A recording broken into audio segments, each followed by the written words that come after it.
Аво, Вината сега, меѓутоа мора. нема проблем, кажи Билјана. Така се.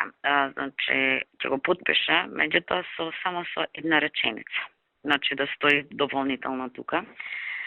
Дека владата на Република Македонија треба да ги има во предвид, значи јас ќе гледам таа владата исто да го тргнам.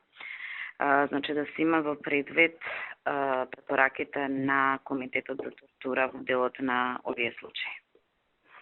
Па добро бе, ја затоа ти реков сега, знаеш, не можеме да го видите вие текстот утре задутре, тоа мислење на собрание ќе го извадат. Јасно. Ќе го читаат, ќе го цитираат.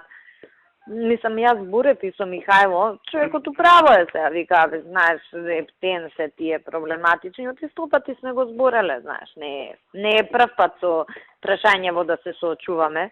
Ако може да направите некој таков, да речем, неутрален текст. Иначе ова само законот е, ништо, значи само ги имаат. Не, добро, затоа викам, ако може нешто неутрално да се направи. Нешто ќе гледаме нака да го направиме киша око Крагуевца таа реченица за да се потпише. Затоа што тоа пак, знаеш, едно е што Михајло треба да го потпише. Второ е што треба и од влада некој да го потпише. Значи, фактички 20 наши луѓе ги ставаме, изложуваме на лош ризик. Не на ризик, него ги ставаме така на критика.